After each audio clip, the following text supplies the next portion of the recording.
So this right here is an American Indian woman.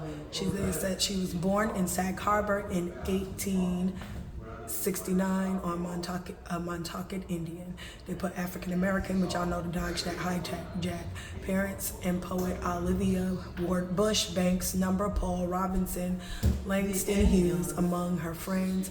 Bush Banks, who died in 1944, this man once wrote, "I seem to have lost my identity regarding the distinctness of race." They lost their identity.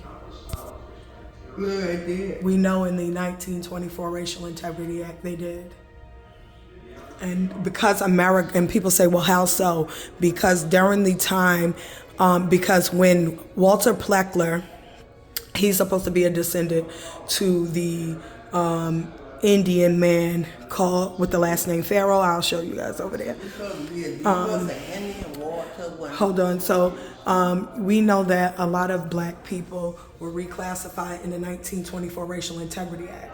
And what Walter Pleckler did was go back into the Virginia archives dating further back into the 1800s, reclassifying American Indian from American Indian to Negro, colored, and black.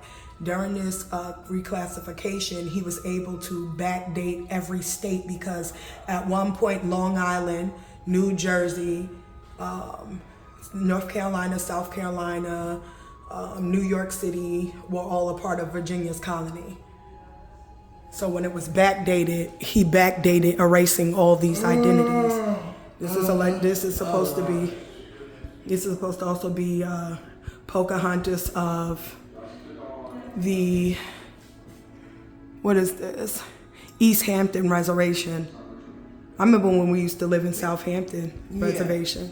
Yeah, and it used to be dark and light and medium brown. Well, look at me, look at Katrina, look at Tina. Look at me, look at Tina, and look at Katrina. Yeah. Look at old dirty bastard's grandfather. This is allegedly his grandfather. This is what is alleged. He said he was Shinnecock. And this is Warren Coffey, Warren Coffey, born Sag Harbor, Eastville, section, service proudly as a Union soldier. Hope I'm getting it right. Union soldier in the Civil War because of intermarriage between the Montauquets and the Shinnecock. Coffey proudly had blood ties to both Shinnecock and Montauk. He was one of the 10 Shinnecocks who died in the shipwreck of the freighter, Circassian of Bridgehampton in 1876. Oh, this is supposed to be the Pharaoh family. Huh? What race? These are supposed to be American Indians. Right here? Yeah. What in this picture? Yeah. It's supposed to be his Pharaoh's family. Indian field circa 1876. I'm just gonna get up and close and personal. You that and dedicate to history. Yeah, I love Why history. you take it in school? I did. I just never went to college for anthropology. I decided to study psychology instead. All right, so this made by Frank Farrow. Okay, in a style more typical to Northern England, Great Lakes, Southern Canadian Indian. Who is this young man? Robert P. Farrow and family. All right, well, here's this black little boy right here. This said, basket made by Frank Farrow in a style more typical of Northern New England, Great Lakes and South Canadian Indian circa 1900s. You made a basket. It says, basket made by Frank. This is all this. I'm sorry, I had to flip it. These are all the things that they were making, weaving baskets and whatnot. Then you come down here. Yeah, this is a split Bowen holder attributed to Montauk Indians. Whole paint pots. This is another Montauk Indian. And they're made by the Indians.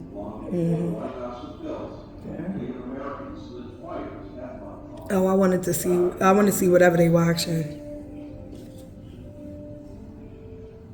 I'm sorry, I don't try to be loud. My foot. Hit my foot, y'all. They're Indians like to make hand stuff. Hand woven. And the red, white, and blue. My mother used to make a broom like that. Broom like what? This? That one back here? Yeah. Your mother used to make a broom like this? Yeah. Okay, yep, and that's exactly what it is. What? It says it. Grandmother used to make a broom like this? My mother did. Your mother did? Okay, so this right here is a bundle scrub, manufactured of brooms and scrub lasted long among Indians in Long Island than any other place in the East. All right, well, I remember that broom. that is a broom, and that's funny because it's so small. Who would think that that's a broom? It was big. I know. No. I'm just saying that for a reason, right? To submit a bill to Congress for construction of a lighthouse Right. at Montauk Point. In April of 1792, Oh, the bill was approved and signed by President George Washington. this is fur. Remember, a lot of Indians were into the fur To trade. survey the point and find a suitable spot for the I lighthouse. don't wear it. Sarah Lahamadou, You don't like fur. You don't like fur though. That's why.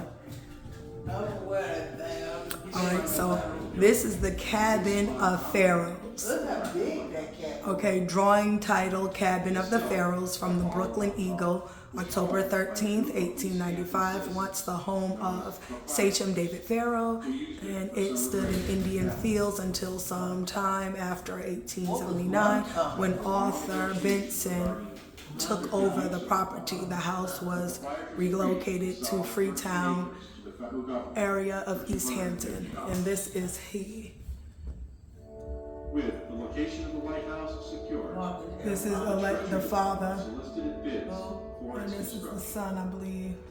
Of only 4 bids submitted, the lowest was for $22,300. Those are some of the Montauk Indians. Who was the only bidder with experience. Look at that. That's nice.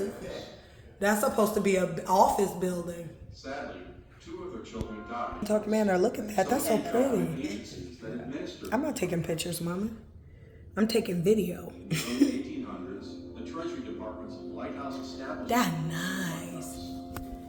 And this was an East Hampton, New York Press Associates visit Montauk on its annual pilgrimage. History, Montauk titles transferred. 1939, Okay, new 1996. 5,000. Am I saying that wrong? Is that 1,005,000? Montauk Manor formally opened last Friday evening. Under the various Hotel. agencies, You know one of them things she got. I wonder if that. East Hampton Stars, huh? You know the thing we wrote in the Souvenir Bible? edit and features of Carl's Fisher Luxury Hotel Montauk Manor, which opened in the summer of 1927 with water views all around available to guests, where indoor tennis, polo, field golf course, yachts club, surf club, and Montauk Island Club on Star Island. What you say? That's that one that could I buy. You know that thing we wrote in. Oh, a golf car? You can buy a golf car, yeah. I know I'm confusing folk. Yeah. In 1806, Do you have to have her one? son, Jerry, No. installed a way How for you his know? own design. Because you don't, because it doesn't go past a certain speed. The next flight, You can ride in the street. Camping area, Hilter Hills Estate. went brighter and cleaner. Oh, State Park, sorry, Long Island. In 1857, the largest light ever put in the lighthouse was installed. It My head is itching so bad. bells, towering 12 feet Right here. Montauk Surf Club, Montauk Island. focused the beam. This is a postcard of the surf club. Montauk was one of See what this says. All right, so this says the Amistad. Now we know dang well. Let's see what this says.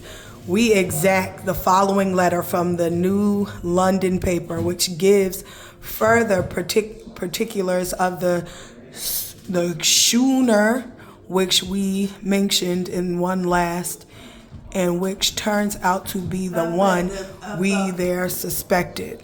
The two whites on board have by this time found out some of the good effects of slavery. Now y'all know y'all lying like a rug. The Amistad replica. Baby, stop lying like a rug. What is that thing? Amistad is supposed to be What is that? where?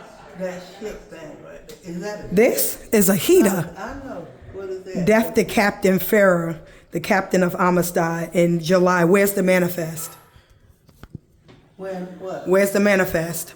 Who's that supposed to be the slave ship? Allegedly, right?